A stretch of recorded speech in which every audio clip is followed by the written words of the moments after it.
Baktığımızda bir din tüccarlığı görüyoruz sende.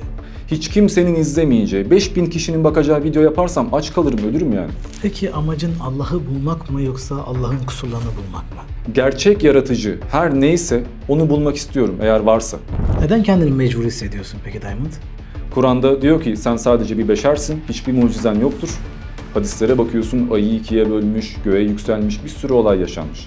Ve 4 halife devrinde de toparlanmış bir Kur'an göremiyoruz. Şu anda tartışacak adam arıyorsun. Amaç ne ve ne değişti? Hadi ateistler bunu da açıklayın, hadi iman et bakayım. Ya felsefe kanka ya, bilim ya, biz çok iyi biliyoruz ya bunları.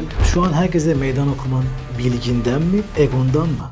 En son Diyanet Başkanı'yla, peygamberle falan mı tartışmam gerekiyor benim? Bir peygamber veya bir lider ortaya çıkmış, iki dini de birleştirmiş, Arap tipi modern bir Hristiyanlık ortaya koymuş. Bu yüzden bence Kur'an daha etkileyici. Zaten bu dünyada kıldığın namaz bile aslında kendi hayrına, kendi çıkarın için. İnandığın Allah bile kendi çıkarın için. Hiç pişmanlık duydun mu? Ben kalkıyorum kardeşim, böyle program mı olur? Yer altında kalmaya devam edin.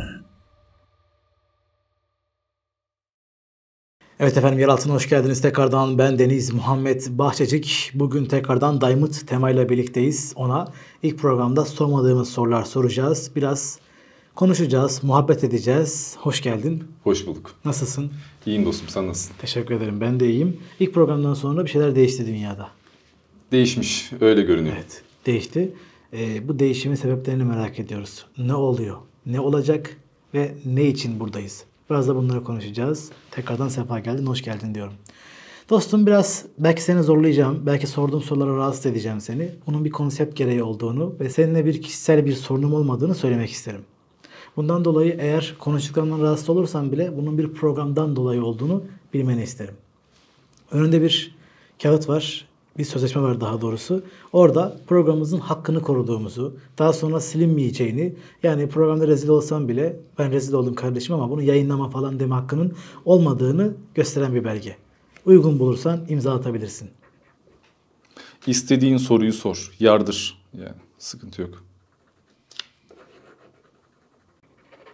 Teşekkür ederiz.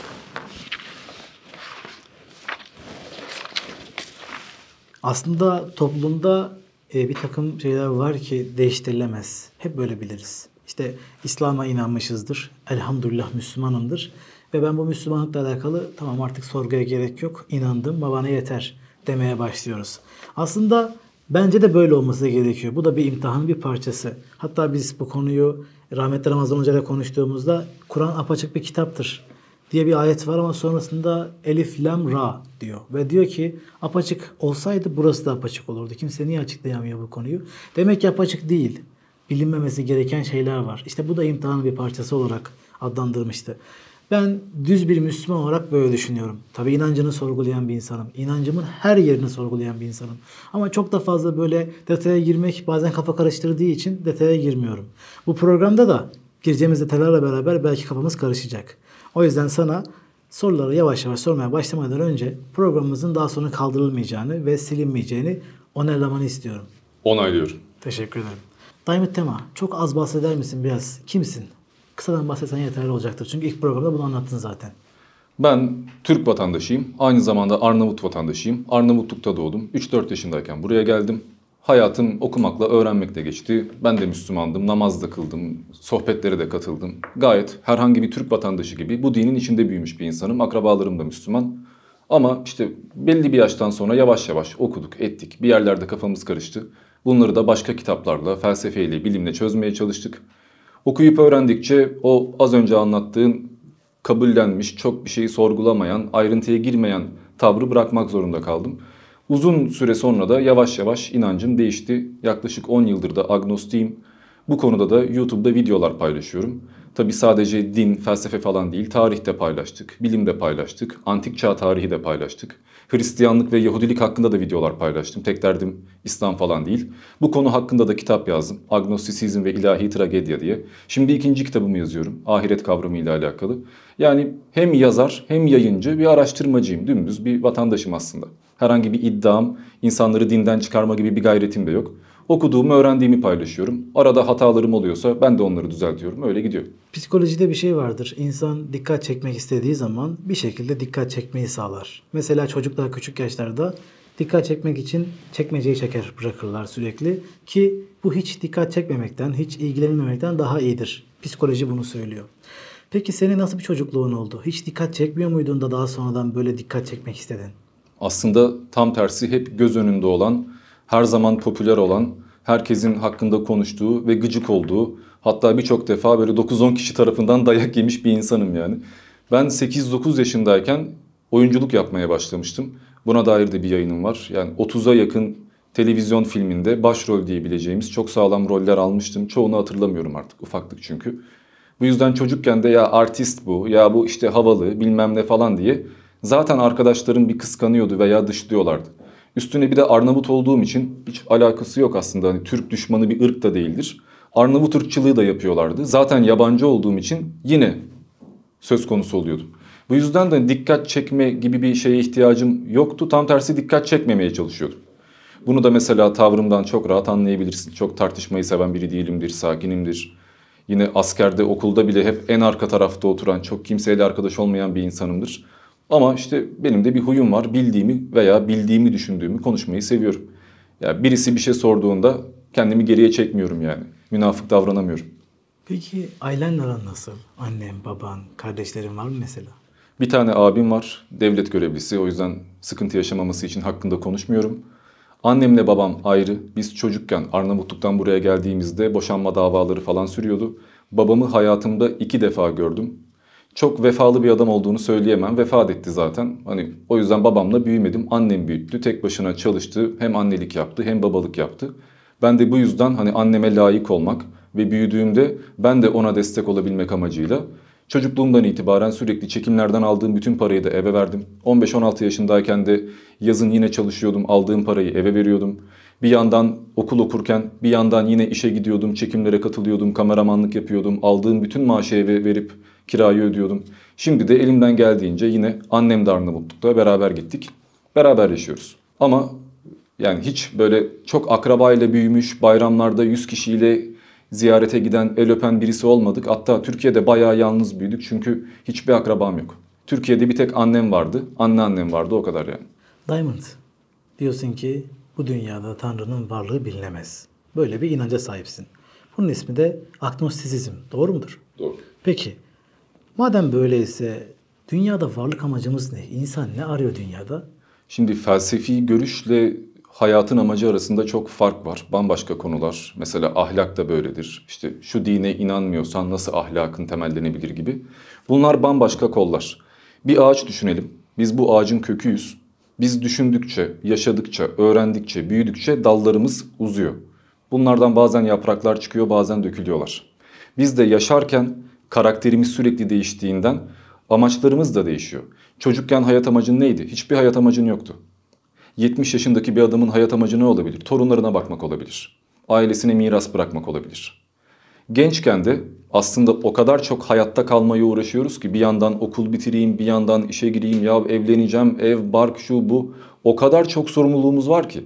30 yaşına geldiğinde çoluk çocuk yapıyorsun. Hayatın dop dolu olduğu için aslında istediğin kadar cennet veya cehennemde bir hayat amacı yarat kendine. Ahiret için yaşıyorum ben de. Bu dünya geçici de kimse bu dünya geçiciymiş gibi yaşamıyor. Din de böyle söylüyor zaten. Hiç ölmeyecekmiş gibi yaşıyorsunuz. Öyle çünkü hayat o kadar canlı ki, o kadar meşgul ediyor ki bizi. Başka bir şey düşünmeye vaktimiz kalmıyor. Bu yüzden zaten dinin veya ekonominin çok düzgün sürdürülmediği toplumlarda insanların entelektüel bir zevki de olamıyor. Hobi edinemiyor, bir enstrüman çalamıyor, dans edemiyor, kitap okuyamıyor. Cahil cühela kalıyor. Çünkü hayat çok yorucu. Bence, bana göre benim hayat amacım ot gibi yaşamamak. Silinip giden, unutulan, çok böyle etkisi olmayan bir insan olmaktan ziyade bir şeyleri değiştirmek veya bir konuda kendimi geliştirmek, neydim ne oldum be diyebilmek.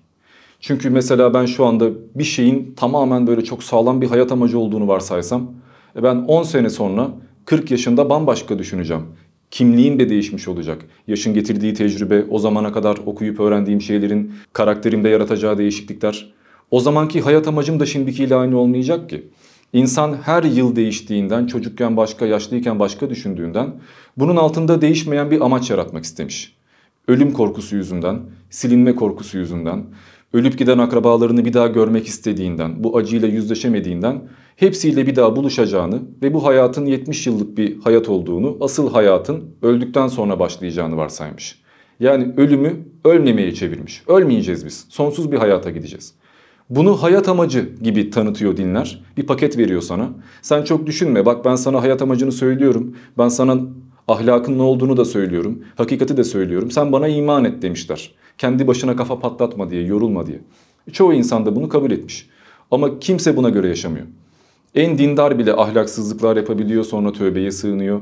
Ya da en ben hakikati çözdüm diyen bile sürekli fikrini değiştiriyor mesela. Bir gün hadisleri kabul ediyor, bir gün etmiyor. Bunun gibi. Bu yüzden de hayat amacının ahiret olduğunu zaten söyleyemeyiz. Bu bir kendini kandırma çabasıdır. Zaten dindarlardan da ahiret amacını aldıktan sonra onların da bir hayat amacı kalmıyor. Bu yüzden bence insan hayat amacını kendi yaratmalıdır. Hayatın kendinde bir amacı, kendinde bir anlamı yoktur. Sen ne kadar akıllı, zeki, bilgili, şuurlu bir insansan amacın da o kadar geniş ve profesyonelleşecektir. Evrimsel açıdan bakarsak veya bilim ne diyor dersek, bilimin dediğine göre insanın hayat amacı üremek, çoğalmak. Başka bir amacımız yok. Hayvanlar da çoğalıyor, onlar da neslini devam ettiriyor. Canlılık canlı kalmaya çalışıyor çünkü. Bunun bilinçle alakası yok. Biz de hayatta kalmaya çalışıyoruz. Ama hayvan değiliz, düşünüyoruz, sorguluyoruz. Ben bir tek seks yapıp da mal bırakacaksam niye yaşıyorum? Benim bir özelliğim olmalı diyoruz. God kompleks diyorlar buna. Özel olmak, kalıcı olmak, dikkat çekmek veya adımızı kazımak istiyoruz bir yere. Dinler de bunu yapmış, peygamberler de bunu yapmış. Allah adına yapmış olsalar bile filozoflar da bunu yapmış. Devlet kuranlar da bunu yapmışlar. Ben de bunu yapıyorum. Dediğine göre bu dünyanın sonu herkes için öldüğü dakikadır. Ve daha sonra isim dahi kalmayacak. Peki ismimiz bile kalmayacaksa bu dünyada, tanınmayacaksak daha doğrusu veya tanınacaksak, velev ki Diamond Tema, tanınan bir insan. Ancak öldü gitti. Artık daha sonra arkandan Diamond güzel insan diye deseler, senin için ne değişecek? Ölmüş olduğum için bir şey değişmezdi. Ben şu anda yaşıyorum ya, hayattayım. Mecbur yaşamak zorundayım zaten. Kendimi oyalamam lazım bir şeylerle. Neden kendini mecbur hissediyorsun peki Diamond? İnançsız ve amaçsız çok bir hedefin kalmıyor çünkü. Ama sonuçta bir ahiretin olmadığını düşüncesindesin. Bir cennet cehennemin olacağını düşünmüyorsun. Peki madem cennet cehennem yok, sonumuz bir şekilde ölümden sonrası yoksa niye intihar etmiyorsun, yaşamaya devam ediyorsun?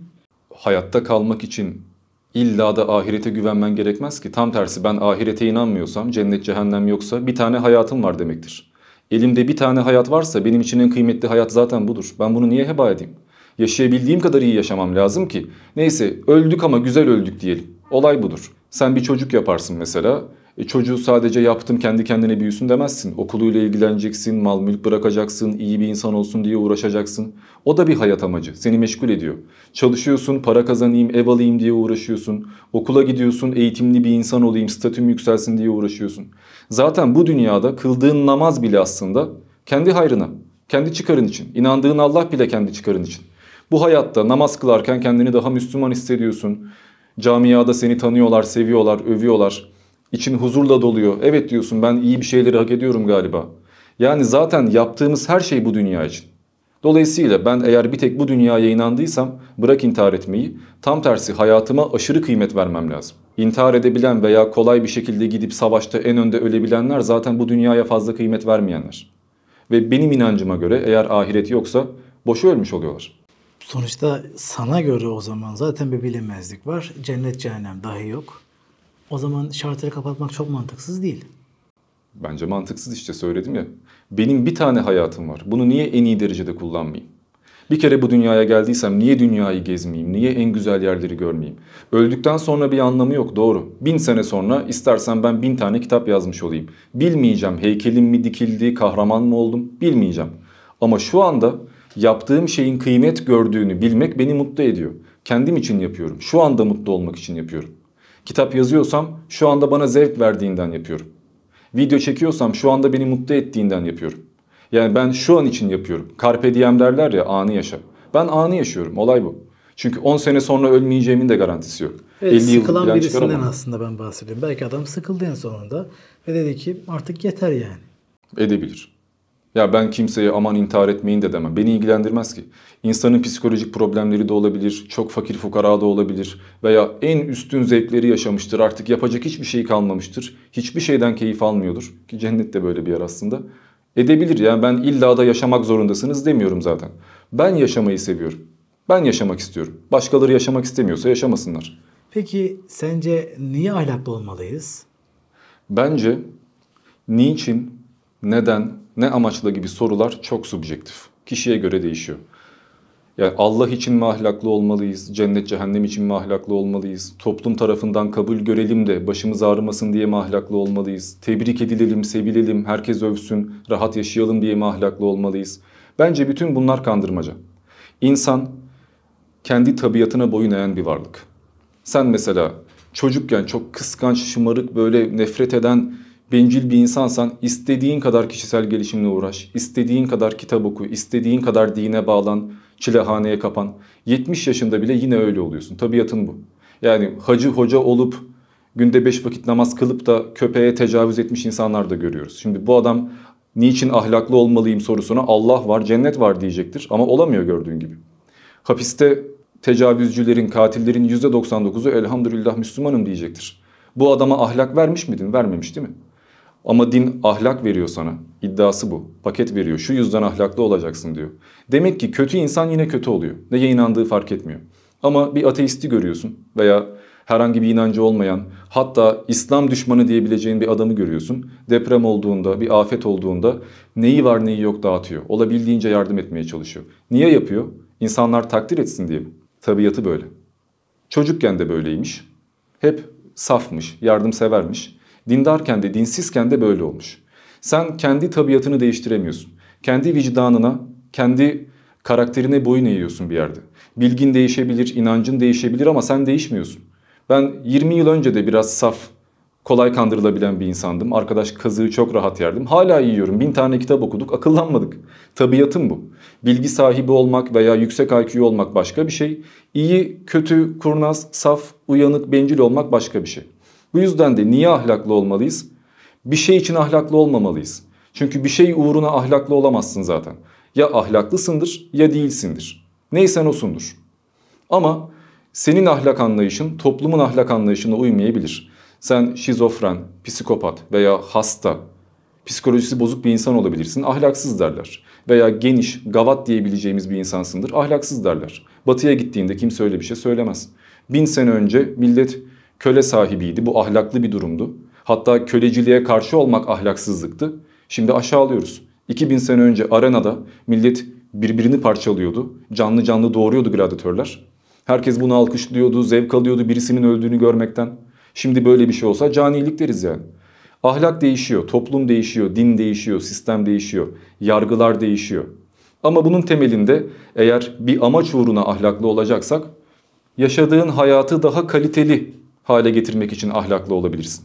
Çünkü herkesin birbirinden çaldığı bir toplumda rahat yaşaman mümkün değil. Herkesin tecavüz ettiği, adam vurduğu bir toplumda kendi evine, çoluğuna, çocuğuna bakman mümkün değil. Uyum sağlayacaksın. Devlet veya din veya başka bir sistem şunları yapma deyip yasaklar koyuyorsa herkesin bu yasaklara uyacağını varsaymak zorundasın ki rahat yaşa. Öbür türlü hep acaba başıma bir şey gelecek mi diye korkarsın. Yani bir şey için ahlaklı olacaksan toplum halinde rahat yaşamak, dışlanmamak için ahlaklı oluyorsun. Ama temelde ahlakın neyse istediğin kadar toplum veya din sana şunu yap bunu yapma desin. Yine kendi bildiğini okuyorsun, bunu görebiliyoruz. Az evvel dedin ki tartışmayı sevmem ben. Çok fazla tartışmaya giren bir insan değilim. Böyle bir durumun olduğunu söyledin. Peki şimdi bakıyoruz ki özellikle YouTube sayfanda sürekli insanlara hodri meydan diyorsun. Ne değişti? Eskiden tartışmayı sevmeyen, hatta hala konuşurken tartışmaktan pek keyif almayan birisi olduğunu söylediğin halde şu anda tartışacak adam arıyorsun. Amaç ne ve ne değişti? Aslında tartışacak adam arıyor demek çok doğru olmaz da şöyle bir durum var. Ben hala tartışmaktan keyif almıyorum. Bana göre tartışmalar hakikati vermezler çünkü. Ben seninle tartıştım diyelim. Seni yendim. Senden çok daha bilgili birisi belki beni yenecekti. Benim haklı olduğum anlamına gelmez ki bu. Beni yenen kişiyi de belki benden daha iyi bilen birisi yenecek. Yani bu sürekli horoz dövüşü gibi kim yendiyse o haklıdır anlamına gelmeyecek. Yani insanlar skor tutabilir. İnsanlar gaza gelebilir. Evet biz kazandık falan. Ben öyle düşünmüyorum. Ben bir kişiyle tartışırken ondan duyup şok olacağım, böyle hatamı göreceğim bir şeyi onunla tartışmak yerine gidip 5-10 tane bilmediğim bir konuda kitap okuyarak da öğrenebilirim. Aa derim, bak böyle bir şey de varmış. Bence tartışmak sadece insanları memnun etmek, gündeme gelmek, ego tatmini yapmak için yapılan bir şey. Bu yüzden de ben YouTube'a başladığım andan beri 4 yıl boyunca hiç kimseyle tartışmadım.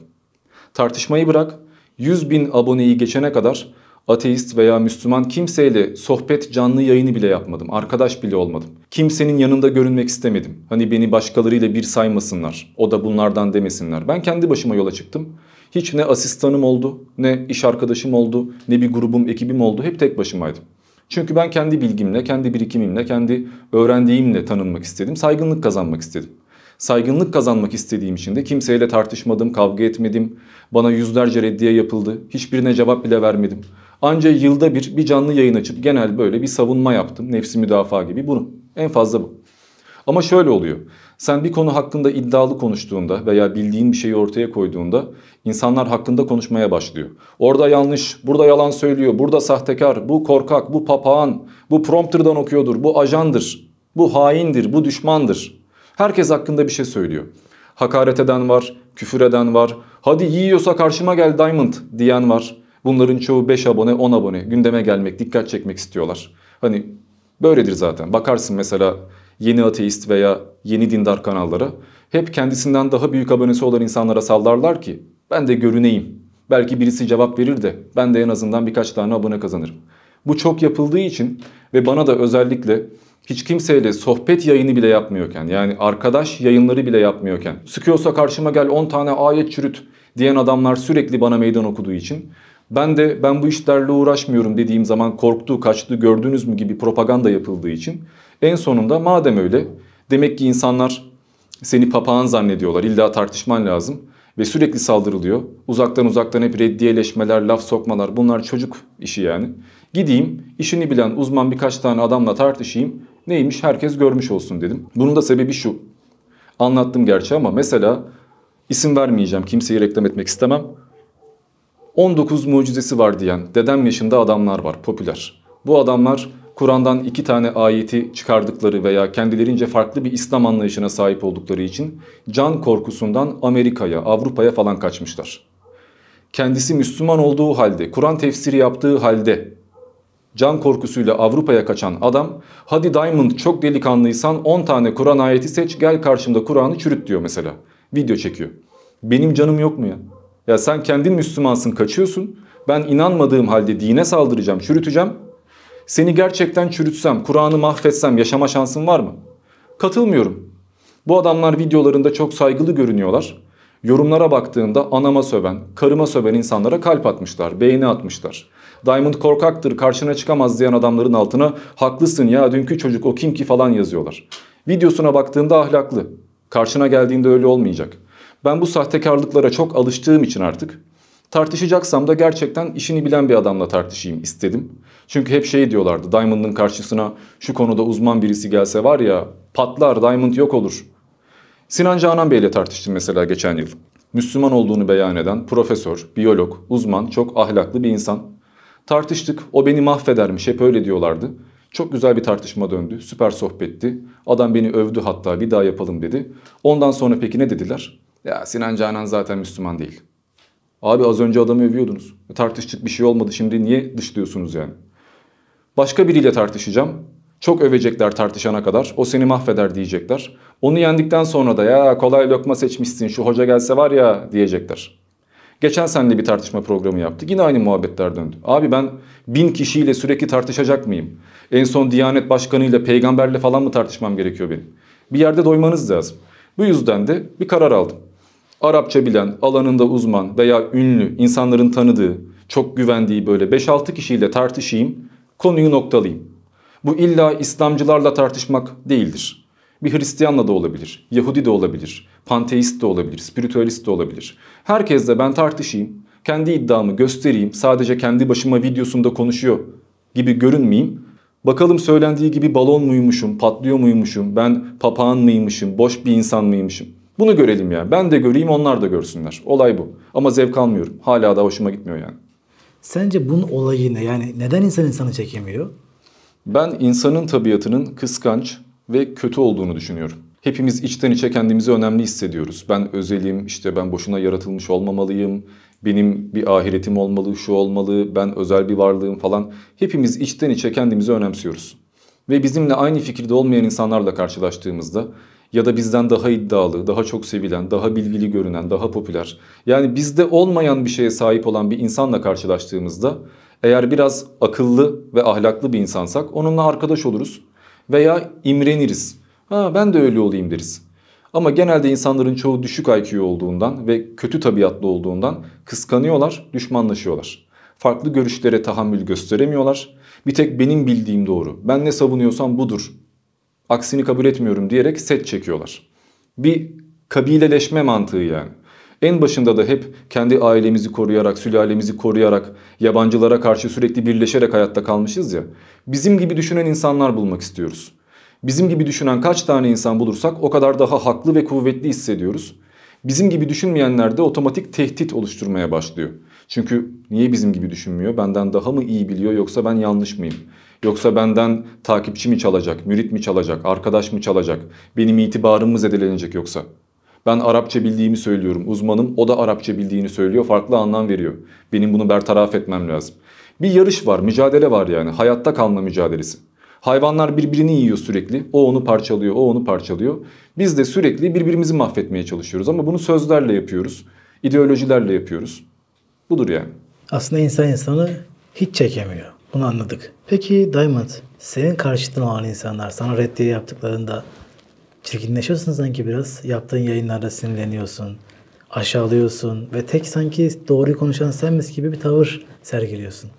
Tek doğruyu konuşan benmişim gibi bir tavır hiçbir zaman sergilemedim. Hatta birçok videomda arkadaşlar bana da güvenmeyin, yanlış anlamış olabilirim, yanlış biliyor olabilirim, sahtekar olabilirim, belki yalan söylüyorumdur. Benim söylediğim şeyleri de açıklamaya koyduğum kaynaklardan kontrol edin, başka kaynaklara bakın, beni çürütmeye çalışın diyorum. Hatta benim takipçilerimden birçoğu bunu gerçekten yapıyor. Mesela işte bir ayet veriyorum. Nisa 15 yazmışım, 14 olması lazım. Bunu fark ediyorlar ve düzeltiyorum. Bu işime de yarıyor. Çünkü ben her şeyi bilemem, mütebahhir alim olamam. 90 yaşında artık hakikate ulaşmış bir filozof falan değilim. Ben de öğrenme aşamasındayım. Ama dürüst bir şekilde ben her şeyi bilmiyorum dediğin zaman insanlar seni şamar olanı yapmak istiyorlar. O zaman biz seni niye dinleyelim ki? Çok net bir şekilde bir şeyi savunmanı, şövalyelik yapmanı istiyorlar.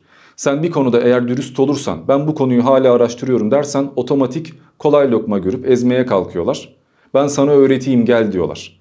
Bir de sen popülersen, tanınıyorsan, videoların izleniyorsa, biraz da bilgili görünüyorsan kıskanıyorlar. Senden de bir şeyler kapmak istiyorlar.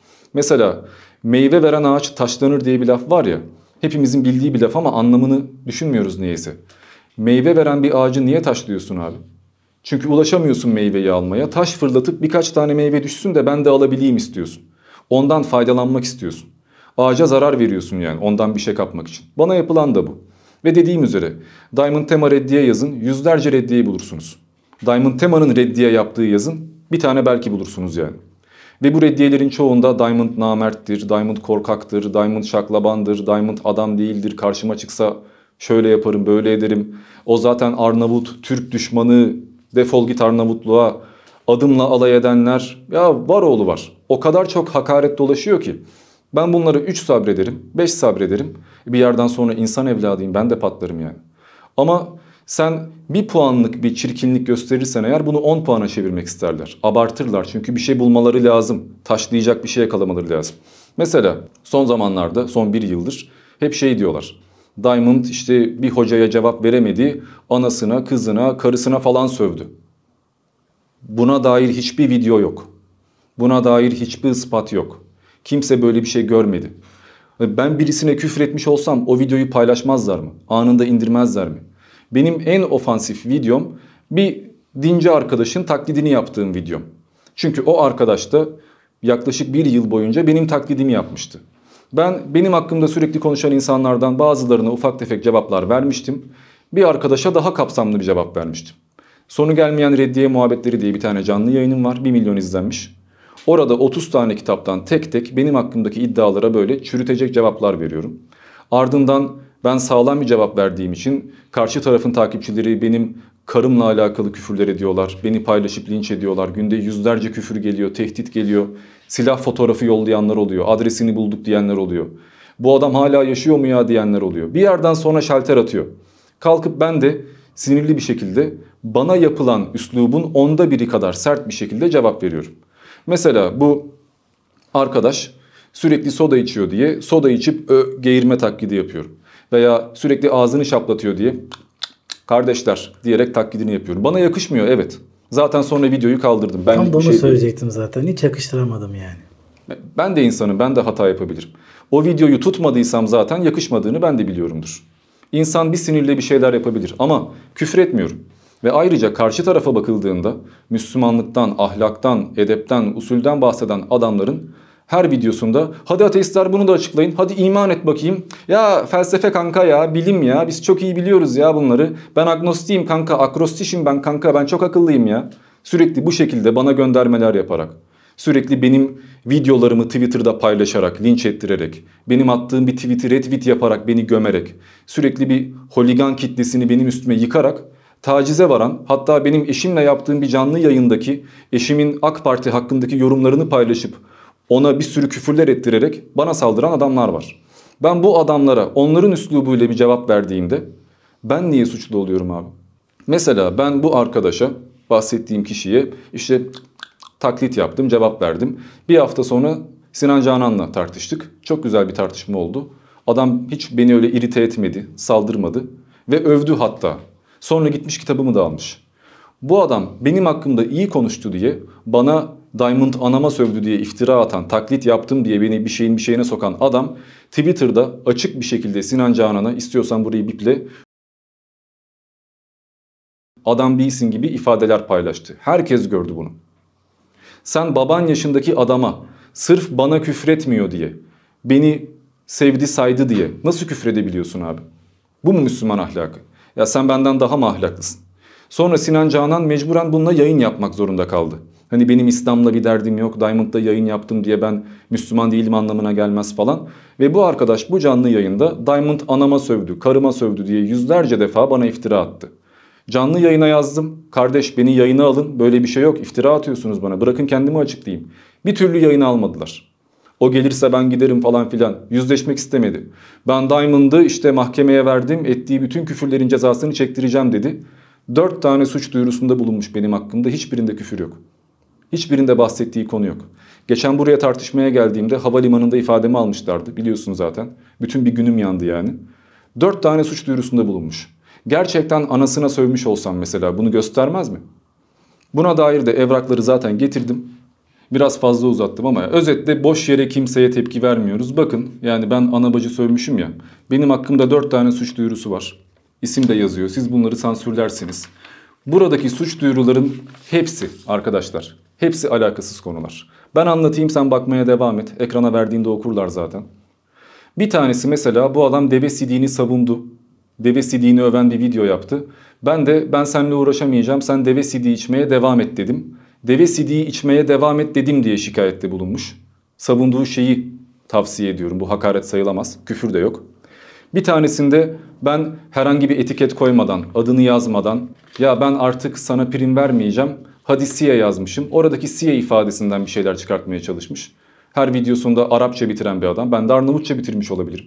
Siye Arnavutça bir kelime. Ama tabii o anlamda söylememiş de olabilirim. Yine de küfür yok.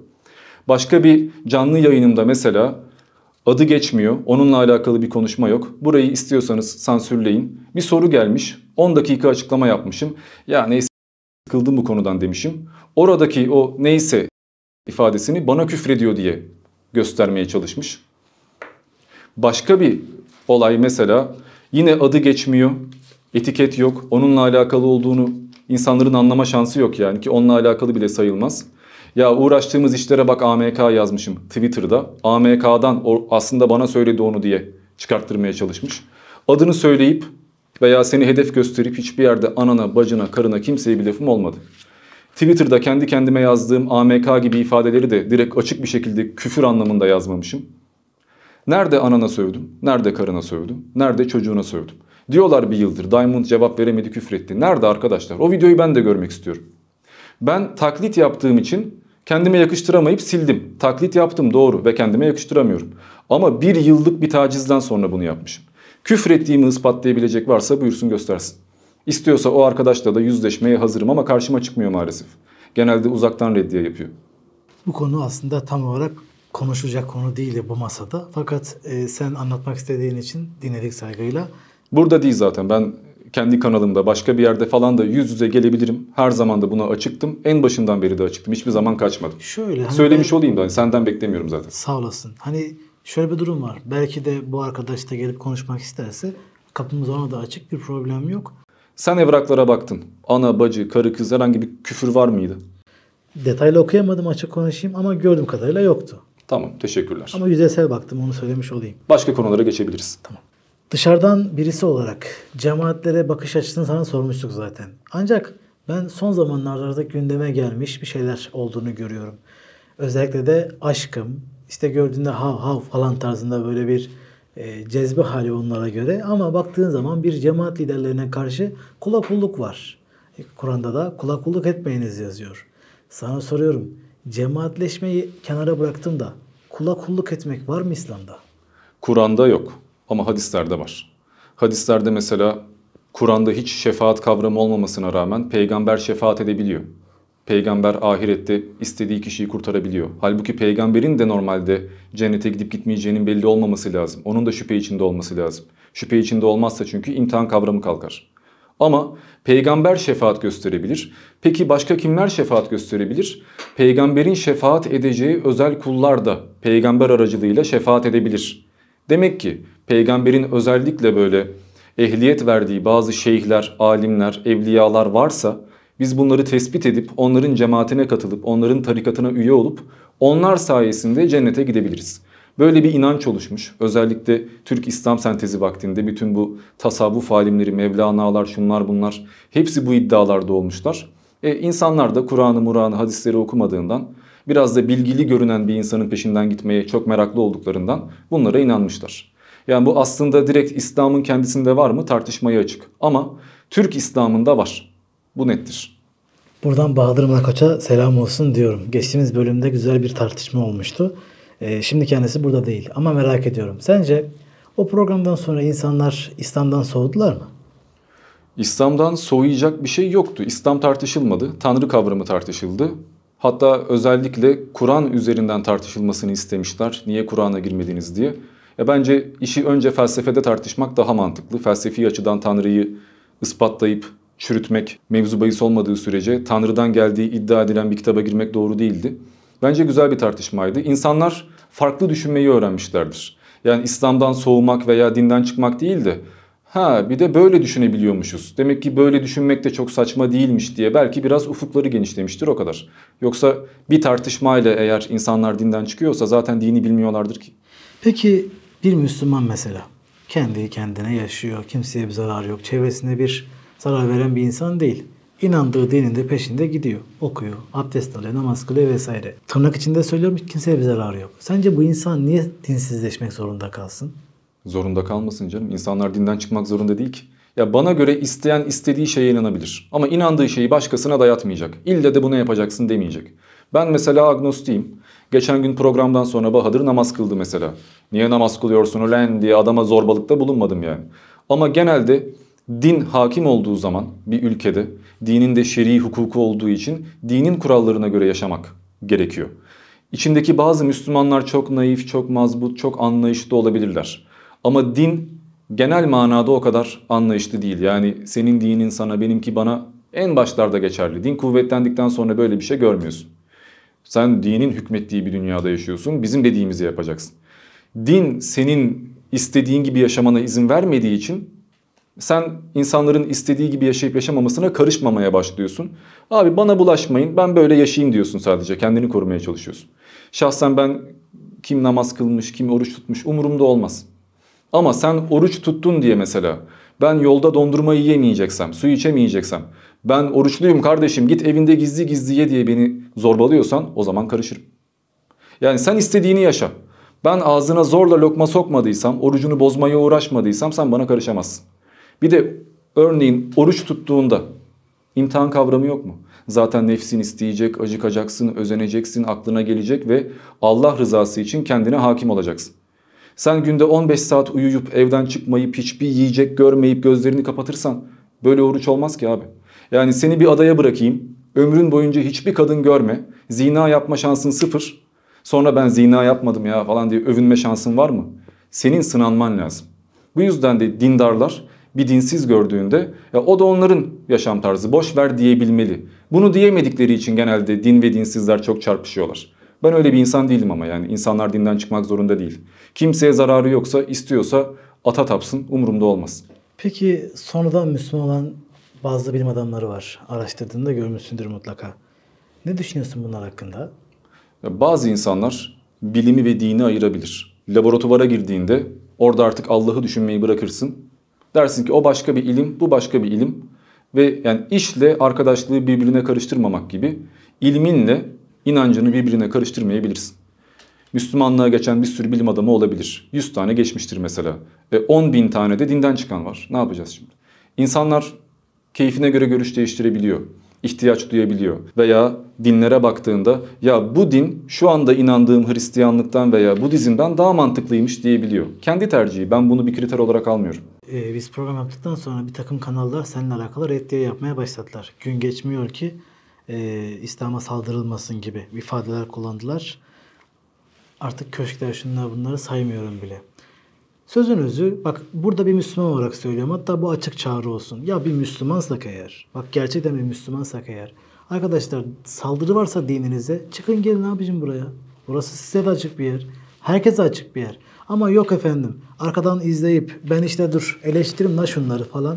Niye? Çünkü VR var. İzleniyor kanal patlıyor falan vesaire. Bu konuyu da burada işlersek ne yapar? Bizim kanala da bu tesir eder. Yani bir nevi reyting için yapıyorlar. Benim gözlemlemem bu şekilde. Arkadaşlar madem dini savunacaksınız gelin yüzüne karşı savunun diyorum. Ve Diamond niye gelemiyorlar senin karşına? Öncelikle adam gibi adamsın. Tebrik ediyorum. Bunu söyleyeyim. Ya burada şimdi ben ne söylesem kötü görünür. Ya kibirli görünürüm ya da tanımadığın insanlar hakkında işte o kadar peşin hükümlü olma derler.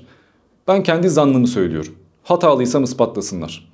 Benim gördüğüm kadarıyla özellikle ben agnostik olduğumu söylediğimden ve agnostisizm diye bir felsefi görüş ülkede tanındığından beri felsefe okuyanlar zaten biliyordu ama halk bilmiyordu. Artık sokak röportajlarında ateistim değil de agnostiyim diyenlerin sayısı çoğaldığı için İnsanlar sürekli agnostisizmi çürüttük, agnostisizm bitmiştir, agnostik hurafeler falan gibi videolar yapıyorlar. Abi yani karşınızda sizin 800 bin aboneye sahip herkesin tanıdığı bir agnostik var. Gerçekten Müslümansan, gerçekten inancına güveniyorsan, ilmin sağlamsa, sokaktan 10 yaşında çocuk çevirip de 10 yıllık agnostiği 10 dakikada Müslüman yaptık videosu paylaşacağınıza, şov yapacağınıza buyurun benimle tartışın. Eğer bu tebliğ ise, eğer bu gerçekten dini savunmaksa, hiç kimsenin tanımadığı yani hiçbir eğitimi olmayan, ciddiye alınmayacak bir insanı yenerek bir dini ispatlamaktansa, iddialı olan, bu işi iyi kötü bilen bir insanı yenerek dininin daha gerçek olduğunu ispatlasan daha mantıklı değil mi? Binlerce kişi hidayete erse, gerçeği görse daha iyi değil mi yani? Ben burada korktuklarını düşünüyorum. Ya gerçek anlamda Müslüman değiller, sadece bu işi şov amaçlı yapıyorlar. Yani ekmek parası olmuş artık. Bizim popülerliğimiz gider, itibarımız gider. Ya tartışmada kaybedersek saygınlığımız azalır diye korkuyorlar. Ya da ilimlerine güvenmiyorlar. İlimlerine güvenmediklerinden de çoluk çocukla tartışıyorlar. Böyle yani. Ya da arkalarında bir güç var onlara çıkmayın diyor. Muhtemelen. Hani ben burada senin gelmek ya da gelmek amacında değilim. Yüceltmeye de çalışmıyorum seni. Öyle olsaydı karşına Müslüman olduğunu düşünen insanlar çıkartmazdım. Biz çıkarttıklarımızı şöyle kenara bırakalım. Zaten bu insanlar gelmek istiyorlar. Ama arkandan sallamak yerine yüzüne karşı konuşmak istiyorlar. Bak doğrusu bu. Açık çağrı. Ehli sünnet hocalarımız var. Onlardan birilerini davet ediyorum buraya. Aynı zamanda sosyal medyada ateisti yendik, agnostiği yendik vesaire videolar yapan, işte bu video ateizmin sonudur gibi videolar üreten kıymetli abilerim, dostlarım, arkadaşlarım. Bakın davamız yakın. Birbirine benziyorlar. Ben de diyorum ki madem inandığınız dini savunuyorsanız gelin burada savunun. Bir kişiye karşı savunun. Arkasından savunmayın bir şeyleri. Yüzüne karşı savunun ve savurun sözlerinizi. Bakın size bu açık senet. Burada sizi bekliyorum. Ben yer altında bu programların devamının gelmesini çok istiyorum. Ve devam ediyorum kıymetli Ben bir dostlarım. ekleme yapabilir miyim? Tabii ki. Yanlış anlaşılmasın. Yani burada özellikle 10 tane Müslümanla tartışıp dini çürütmek, insanların inancına zarar vermek gibi bir amacım yok. Ama bu kanallar sürekli dinsizliği yok ettik videoları yapıyorlar ya, söz hakkı doğuyor. Yoksa benim umurumda olmaz yani. Böyle şeylerle ilgilenmem. O halde sana soralım. Az evvel dedin ki bu insanların amaçları izlenmek, para kazanmak yani. Eyvallah. Çok güzel. Şimdi tam olarak bu konuyu konuşacağız. Sen de baktığımızda din üzerinden video yapıyorsun. Gerek eleştiri, gerekse işte mantık çerçevesinde. Peki kıymetli kardeşim, bunlar senin için bir ekmek kapısı haline dönüşmüş artık. Ben kalkıyorum kardeşim. Böyle program mı olur? Buyur. Olsun, alışkınız. Doğru. İşin de zor. Baktığımızda bir din tüccarlığı görüyoruz sende. Nasıl bir cevap verirsin buna? Vallahi ben bir şeyin tüccarlığını yapıyorsam felsefenin tüccarlığını yapıyorumdur. Dinle çok bir alakam yok aslında. Ve istek üzerine video yapıyorum ben aslında. Ben mesela felsefe tarihine başladım video olarak. 5-6 video paylaştım. Yunancasından, İtalyancasından bir sürü kitabı koyup böyle 9-10 tane kitaptan mukayeseli bir şekilde anlatıyorum. Bildiğin üniversite dersi gibi. 10.000 kişi izliyor. Abi ben işte İslam görmek istiyorum. Abi bana işte dinle gel, şununla gel. Ya Atatürk hakkında video paylaşıyorum tarih. Antik Mısır hakkında, Roma hakkında video paylaşıyorum. Bilim videoları paylaşıyorum. Ya artık bu halkın dine ihtiyacı var, gerçeklere ihtiyacı var. Şu konuyu çek, korkma falan. Sürekli bir beklenti var. Anket yapıyorum. Kuantum videosu mu atalım? Din videosu mu atalım? Felsefe tarihi mi atalım? %85 din çıkıyor. Ben ne yapayım? Ya sonuçta ben artık mesleğimi bırakmışım. Ben oyunculuğu bırakmışım, kameramanlığı bırakmışım. Profesyonel bir şekilde bu işi yapıyorum. Benim de bu işten geçinmem lazım, para kazanmam lazım. Hiç kimsenin izlemeyeceği, 5.000 kişinin bakacağı video yaparsam aç kalırım, ölürüm yani. Arkamdaki o kitaplar bana gökten gelmiyor. Hepsine para harcıyorum ben. Hepsine masraf yapıyorum. Tüm vaktimi harcıyorum bu işe.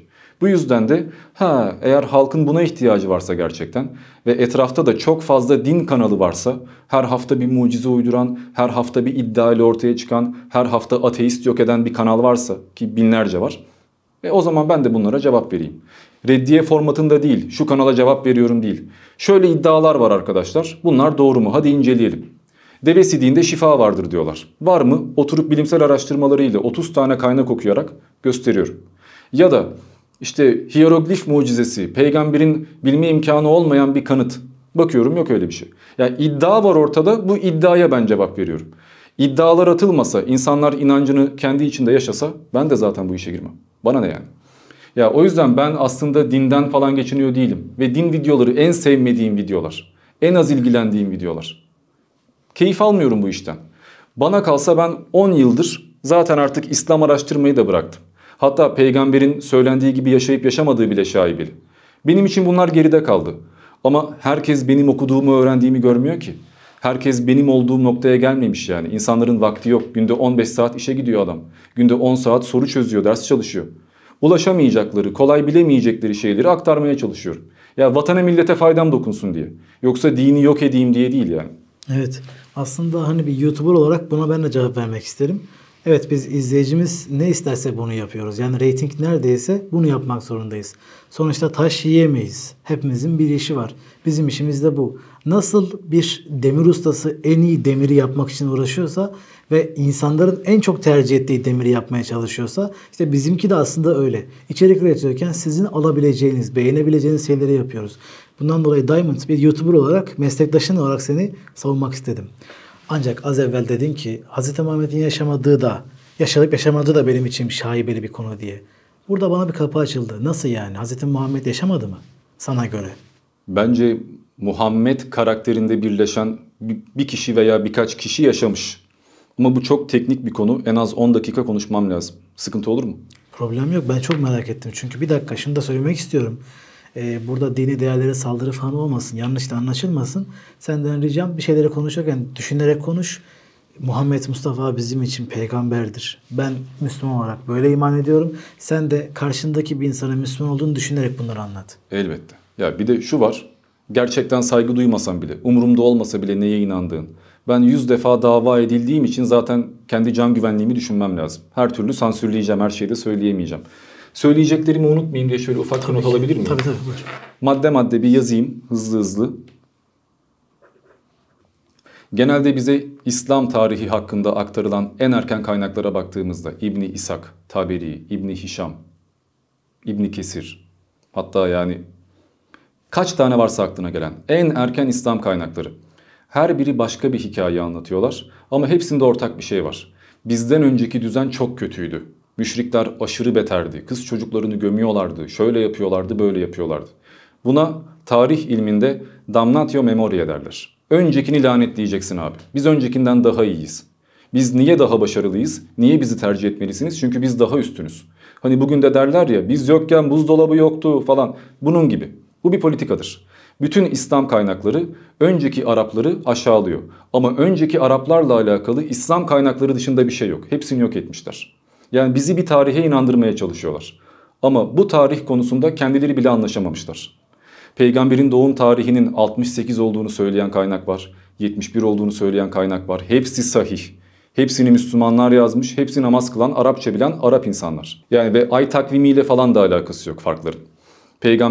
Peygamberlik 40 yaşında mı geldi, 35 yaşında mı geldi, 45 yaşında mı?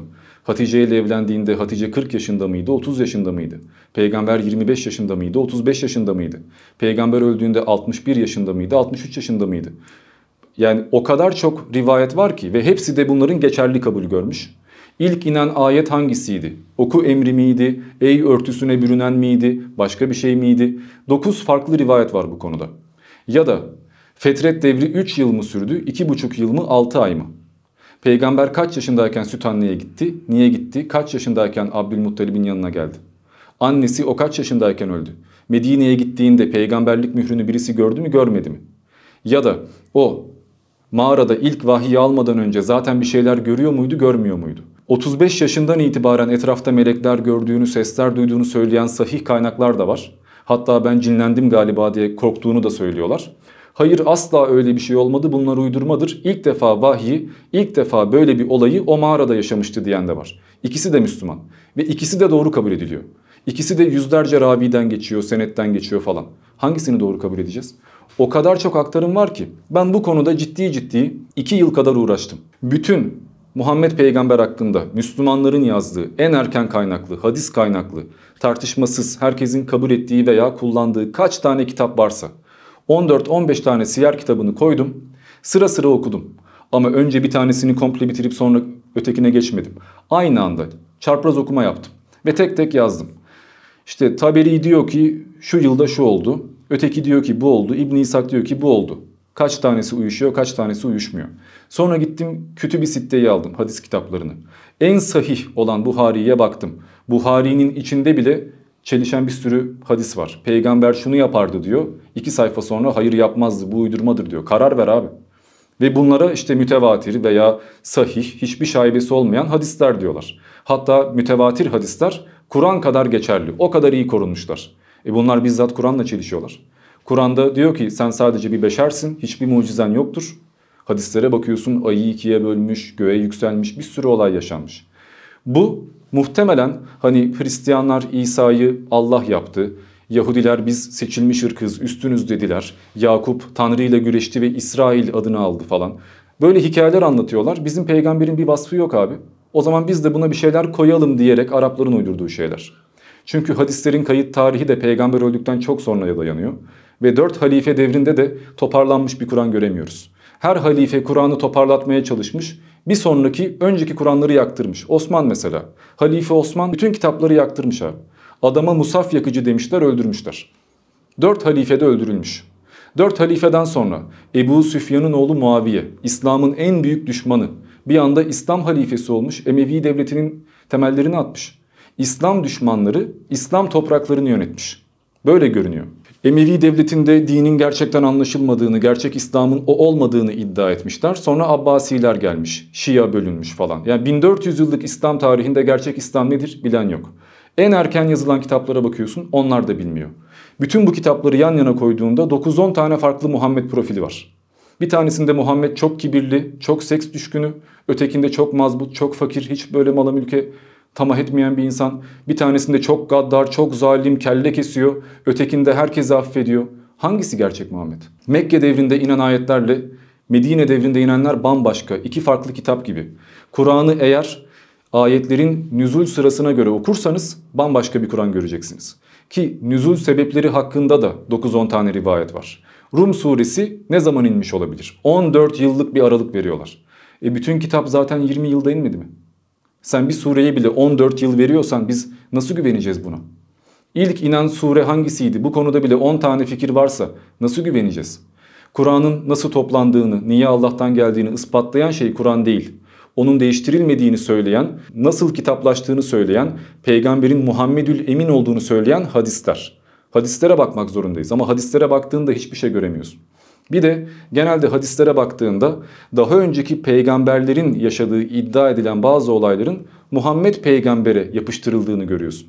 Ya da peygamber öldükten 50 sene sonra yaşanmış bir olayın bu ileride yaşanacak babında peygamber tarafından söylendiğini görüyorsun. Ki buna da vaticinum post eventum derler. Yani yaşanmış bir olayı yaşanacak formatında kehanetvari anlatmak. Bu da tarih ilminde orta çağda kullanılan bir yöntemdir. Nostradamus gibi adamlar bunu çok uygulamışlardır. Biz baktığımız zaman peygamberin hayatına, anlatılan hikayeye ve İslam kaynaklarını bırakıp direkt o dönemin Pers ve Bizans kaynaklarını incelediğimiz zaman bambaşka bir dünya görüyoruz. Mesela Roma İmparatorluğu çok büyük bir coğrafyaya yayıldığı için her yere valiler göndermiş. Benim adıma yönet diye. Bunlara Curia Regis diyoruz. Curia Regis'e Currex diyorlar. Currex'in Arapçası Kureyş. Kureyş Mekke'yi yöneten kabile. Ve bize Hanif diye aktarılan din var ya, işte peygamberlik devrinde Hanifler vardı. Haniflik Arap Hristiyanlığı. Çok net. Mesela Varaka bin Neffel, Hatice'nin kuzeni, peygamberin de akıl hocası. Adam İbranicesinden İncil ve Tevrat okuyor ve bunu Müslüman kaynaklar söylüyor. Ben uydurmuyorum. Açıp okusunlar. Bu adam zaten Hristiyan. Yine peygamberin karşılaştığı birçok böyle rahiple görüştüğü söyleniyor. Çocukken bile bir kervanda giderken rahip Bahira gibi adamlarla, rahip Nestura gibi adamlarla yüz yüze geldiği ve onlardan peygamber olduğunu öğrendiği söyleniyor. Yani çocukluğundan itibaren 1000 defa sen peygambersin demişler zaten bu adama. O adamların da hepsi apokrif İncil'lere inanmış olan rahipler. Yani Roma'nın Hristiyanlığı resmi din ilan ettikten sonra uzak topraklarda Hristiyanlık üzerinden yönetmeye çalıştığı topraklar bunlar. Bu yüzden de Kureyş'in önde gelenlerinin bazıları zaten Hanif, zaten Hristiyan gibi. Bir kısmı ise gelenekçi. Çünkü Kabe dediğin yer bütün Arap topraklarından insanların hac yapmaya geldiği bir kültür başkenti gibi. Bir ticaret aracı, şov. 300 tane put olduğu söyleniyor, 360 tane. 360 tane putun bulunduğu bir coğrafyada mesela din düşmanlığı olabilir mi? Bütün dinlere ihtiyacın var. Kabe'nin içinde Taberi gibi kaynaklar İsa'nın heykelinin olduğunu söylüyorlar mesela. En başa onu koymuşlar. Burada Hristiyanlık zaten vardı. Bu yüzden Muhammed peygamber ilk ayetlerle geldiğinde hep Esatirül Evvelin demişler. Ya sen bildiğimiz şeyleri söylüyorsun. Bunlar Yahudilikte var, Hristiyanlıkta var, Zerdüştilikte var. Biz bunları zaten biliyoruz. Yeni bir şeyle gelmiyorsun deyip inanmamışlar. İş ne zaman kavgaya döndüyse en sonunda Muhammed peygamber hicretini etmiş, kuvvetlenmiş, bütün Arap örgütlerini toplamış, Yahudi kabilelerini basmış, ganimet toplamış, kuvvetlenmiş ve Mekke'yi fethetmiş, bütün putları da yıkmış. Bununla beraber Roma'nın bir din asimilasyonu yapmaya çalıştığını anlattım. Aynısını Sasaniler de yapıyor. Bu adamlar Zerdüşti. Biz Mecusi diyoruz, ateşe tapanlar. Bunların da Mecuş dediğimiz veya Meciler dediğimiz bir din adamı grubu var. Her yere gidip tebliğ yapıyorlar. Hatta Sasani İmparatorluğu'nun özellikle Arap topraklarına gönderdiği veziri var. Sırf Araplarla ilgilensin, onları Zerdüşti yapsın diye. Ve bu adamlar da Bizans'a karşı kendi inançlarını yaymaya çalışıyorlar. Yani Arap topraklarında bir Zerdüştiliği yaymaya çalışan bir grup görüyoruz. Bir de Hristiyanlığı yaymaya çalışan bir grup görüyoruz. Bu yüzden bunlar kapışıyor. Ve Kur'an'da da mesela Mecusiler için yine ehli kitaptan sayılırlar ifadesini görüyoruz. Çünkü iki kültüre de fazla aşinalar. Araplar iki büyük din tarafından asimile edilmeye çalışılmış. Bir peygamber veya bir lider ortaya çıkmış, iki dini de birleştirmiş. Arap tipi modern bir Hristiyanlık ortaya koymuş. Bu yüzden de Zerdüştilikte gördüğümüz Zerdüşt'ün miraca yükselmesi gibi birçok hikayeyi Muhammed peygamberde de görmeye başlamışız. Veya Hristiyanların anlattığı birçok azizle alakalı kutsal hikayeleri Muhammed peygamberde bir daha karşımıza çıkartmışlar. Buna dair birçok ispat sunabilirim ama hapse atılmak istemiyorum. Şöyle bir örnek vereyim. Biz mesela Muhammed peygamber diyoruz. Muhammed bir isim değildir, bir sıfattır. Çokça hamd eden veya hamd edilen anlamında kullanılır. MHM'de. Buna Mahomet diyen de var. Muhammed diyen de var. Farklı farklı isimlerde geçiyor. Ve bu bir ünvan. Başka halifelere de, önderlere de Muhammed denmiş. Ve Araplarda zaten Araplardan bir peygamber çıkacak şeklinde bir kehanet de varmış. Herkes evladına Muhammed künyesini vermeye başlamış. Birçok peygamberlik iddiasında olan insan görüyoruz o dönemde. Burada tek tek sayılabilir ama gerek yok. Ve Muhammed peygamberden sonra 4 halife devrinde ve hatta Emevi devletinde bile İslam paralarının üzerinde haç var. İlk en erken İslam paraları diye Google'a yaz mesela, bunlar sergileniyor zaten. İsa'nın sembolleri var. İsa Mesih yazıyor mesela. Şimdi bu İslam devleti mi, Hristiyanlık devleti mi? Ama Emevilik kurulduktan sonra resmi bir tarih yazımına gitmek zorunda kaldığında bu insanlar, biz nasıl kurulduk, niye daha iyiyiz, nereden geldik, tarihi değiştirmeye başlıyorlar. Tarihçilere ihtiyaç duyuyorlar. Yani bizim muhaddis dediğimiz etraftan rivayet toplayacak adamlara ihtiyaç duyuyorlar. Bu yüzden bütün muhaddisler peygamberden 150 sene sonra doğmuşlar. O Buhariler, Tirmiziler, yani peygamberin torunlarını bile görmemiş bunlar. Babadan oğula aktarılan hikayeleri toplamışlar.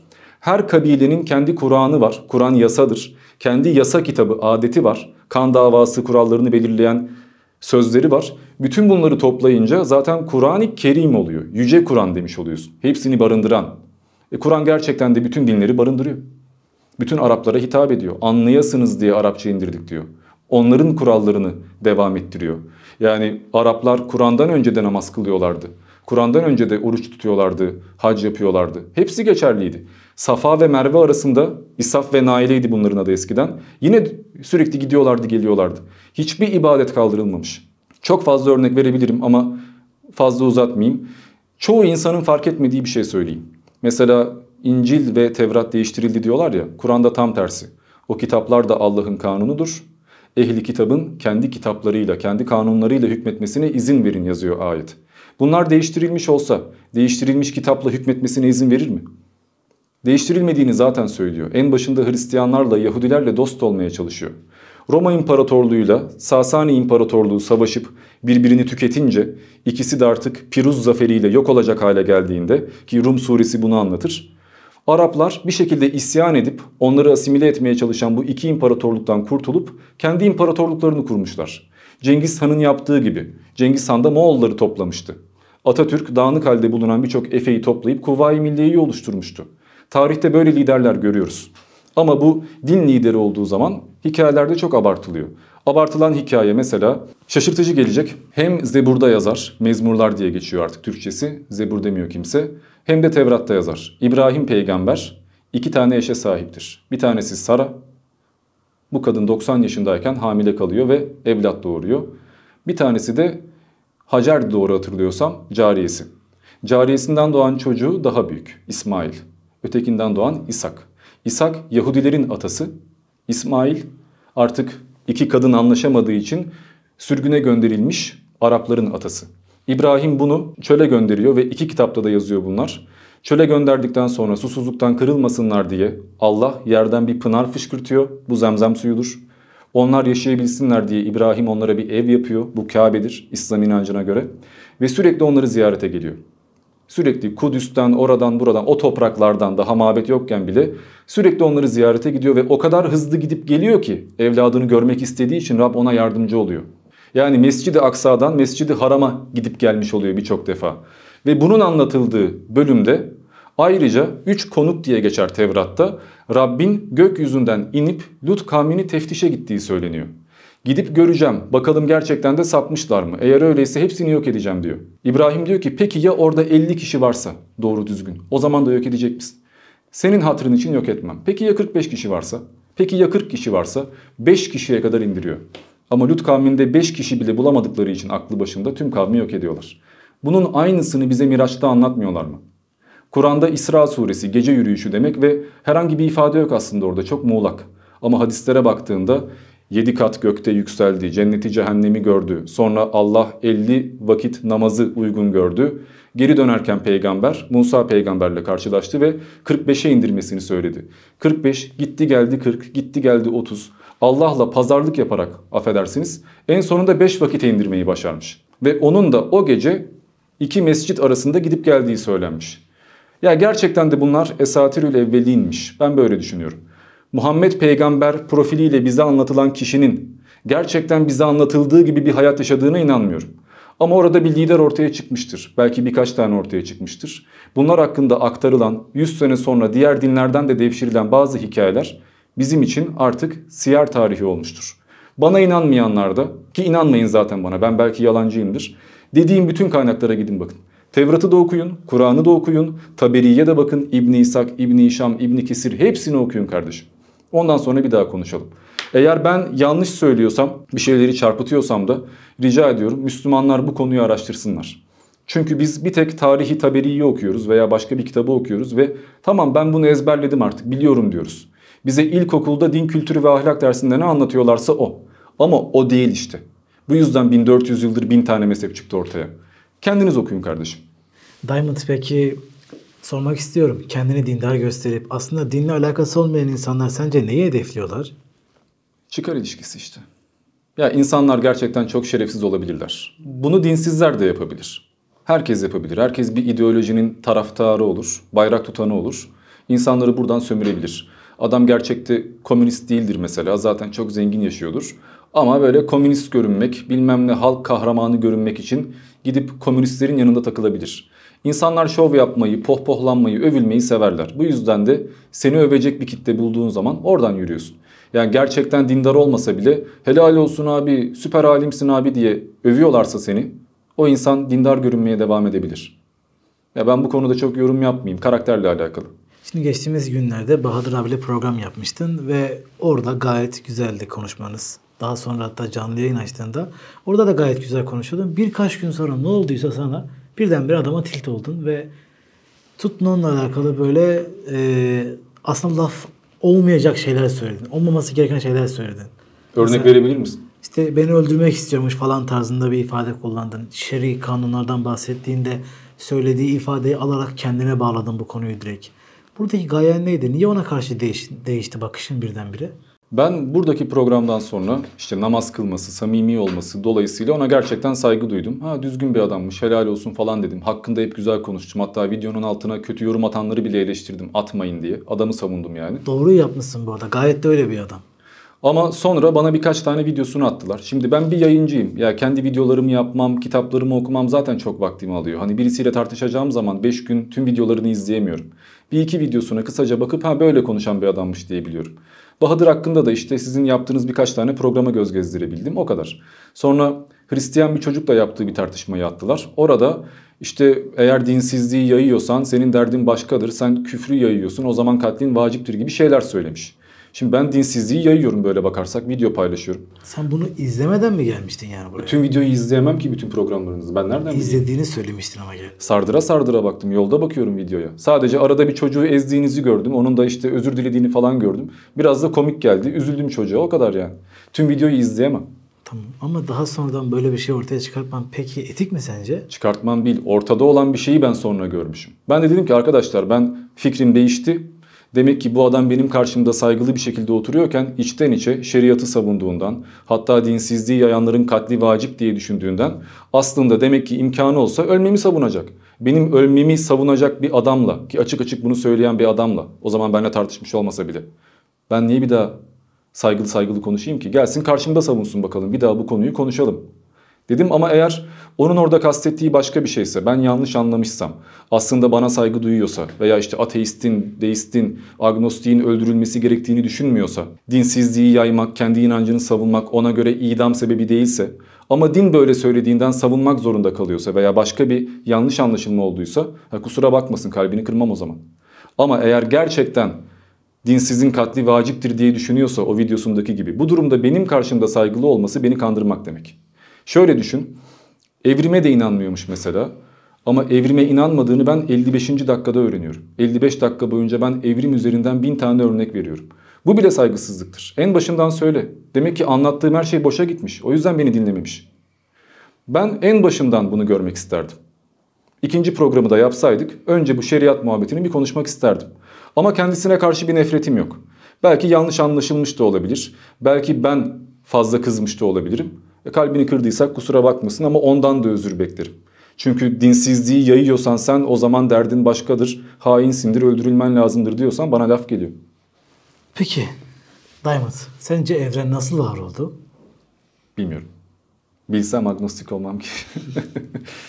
Bu kadar kısa mıydı cevabın? Ya, uzun uzun konuşurum da sonunda gene bilmiyoruz'a varacak. Big Bang'den önce ne vardı? Kimse bilmiyor. Ben de bilmiyorum.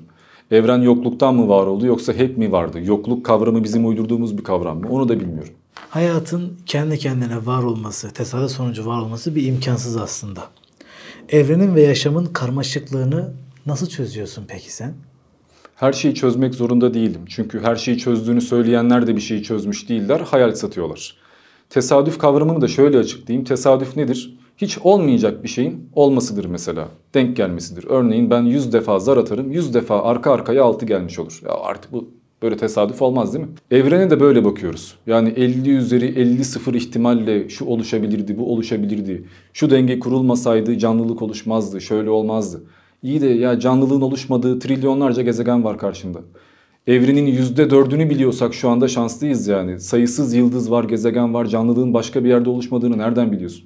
Her şeyi zaten biliyormuş gibi, tüm evreni karış karış gezmiş, görmüş gibi ve hiç olamayacak bir şekilde bir tek burada canlılık oluşmuş gibi konuşmak bence fazla iddialı.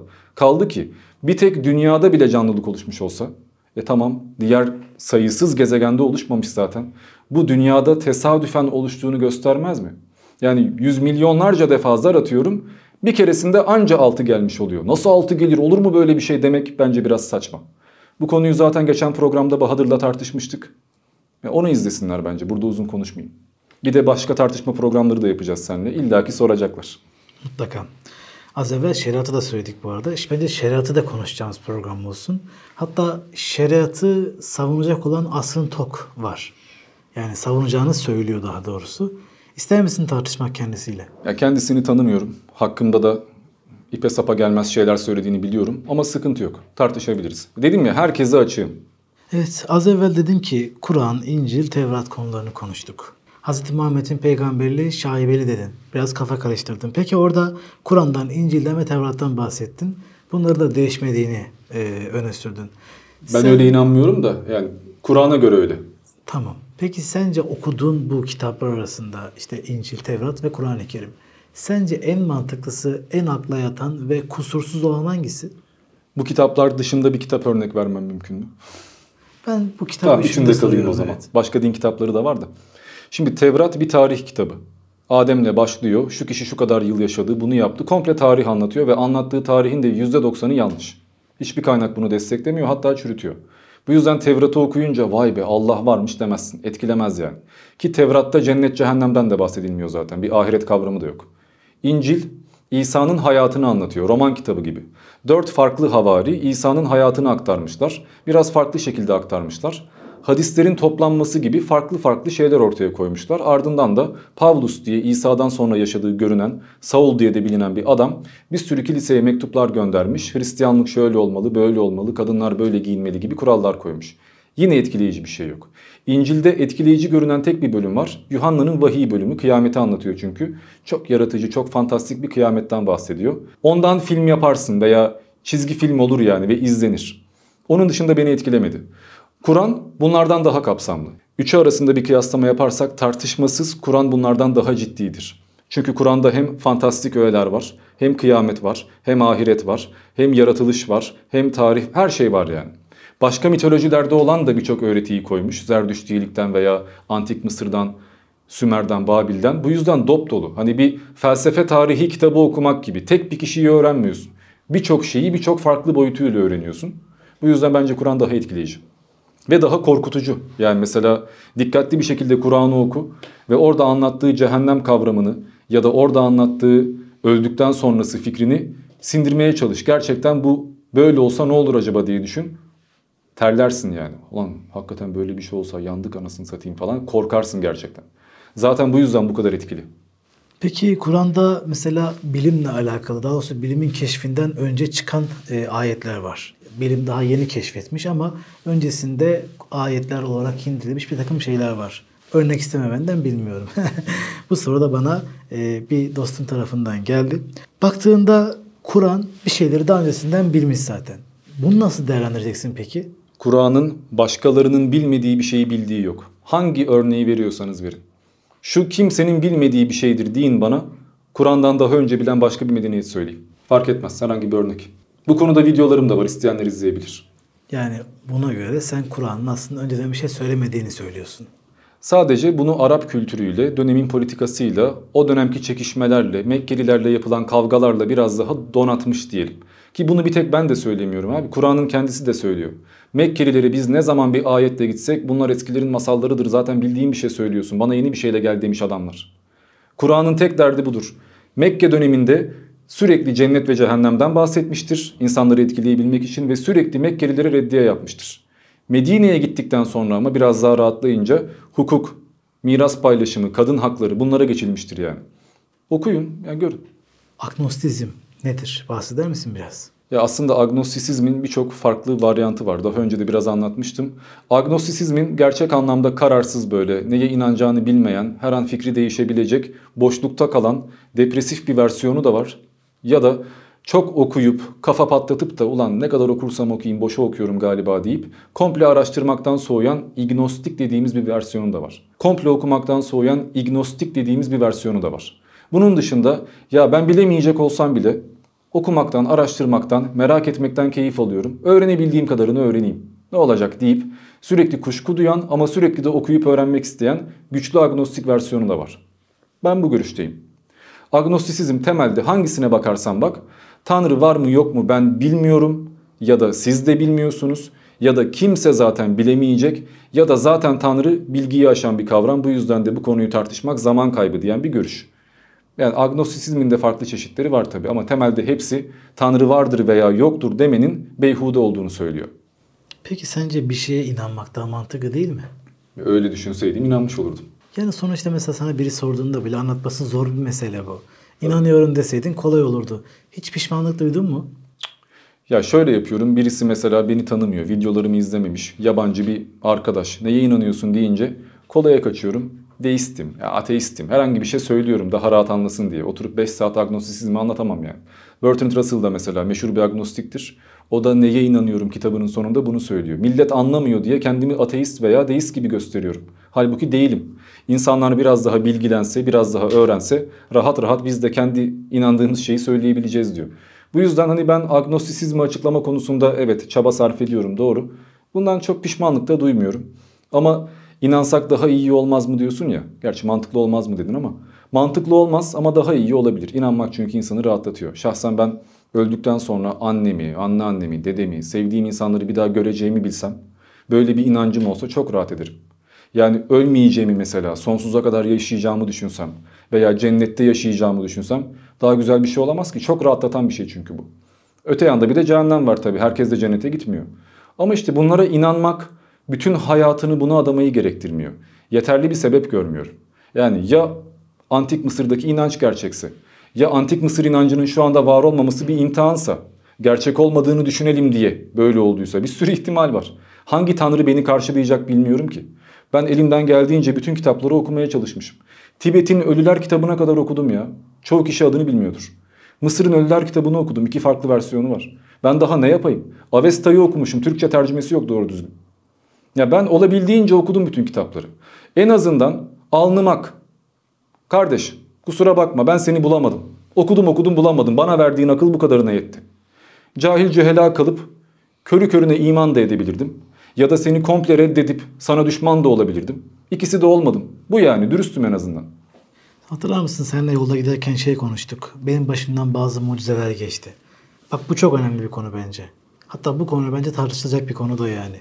Mesela ben böyle her zaman işime yardım eden bir ilahi gücün olduğunu biliyorum. Senin buraya gelmen bile mesela bunun bir parçası. Bazen imkansız gibi gözüken her şeyin birdenbire kendi kendine oluşması bence bir ilahi otorite olduğunu, Rabbin var olduğunu gösteriyor. Ben böyle iman ediyorum. Ben bu dünyada bir otorite olduğuna, bunun da ilahi bir otorite olduğuna ve bize yardım ettiğine bu mucizelere şahidim. Peki sen böyle bir şey yaşadın mı daha önceden hiç? Bir mucize gibi mesela. Ya şöyle düşünüyorum ben olaya. Askerde mesela kurşun şuramdan geçti. Ben o esnada böyle biraz kafayı eğmiş olsam öleceğim gideceğim. Bu şekilde hani ölümün eşiğinden döndüğüm veya çok bir şeye ihtiyacım olduğunda atıyorum aşırı paraya ihtiyacım var. O gün bir kredi ödemem lazım. Ölüyorum yani fukaralıktan hiçbir yerden bulamıyorum. Ve gururlu bir adamım borç da isteyemiyorum. Rastgele o gün bir takipçimden bağış gelmiş oluyor mesela. Vay be diyorum lan, bu kadar mı denk gelir? Ama şimdi düşün, hiç ihtiyacım yokken bağış geldiği de oluyor. Ya da hani belki de yürürken kaç defa ben farkında olmadan ölümün eşiğinden dönüyorum. Belki o esnada yer çökecek, deprem olacak, bir sürü ihtimal var. Ölenler ölüyor zaten. O mucizeyi görmeyenler, senin gördüğün yardımı görmeyenler, hayatı bitenler, kırılanlar, yok olanlar, milyonlarcası var. Aralarından bazıları şanslı çıkabilir. Bazen gerçekten açıklayamayacağın kadar bir şeyler üst üste gelebilir. Her şeyi de açıklayamayız zaten. Acaba mesela düşünce gücü var mı? Bilime göre yok ama kuantuma göre olabilir. Dine göre var. Ya da çekim gücü var mı? İyi düşün, iyi olsun. Bu sadece placebo mu yoksa gerçekten bilimsel bir tarafı var mı? Her şeyi bilmiyoruz. Sen de bilmiyorsun, ben de bilmiyorum, başkası da bilmiyor. Bu yüzden her şeyi reddedemem de. Ama her şeyi onaylayamam da. Ben bu konuda kuşkucu davranıyorum. Hatta benim kitapta tam bu konuyla alakalı bir bölüm var. Şimdi ezbere okusam kötü olur. Okuyabilir miyim burada direkt pasajını? Çok da güzel bir bölümdür. Getirebilir misin dostum ya? Zahmet olacak. Kitabın geldi. Peki bu mucize mevzusunu bize nasıl anlatacaksın? Şöyle, bak mesela.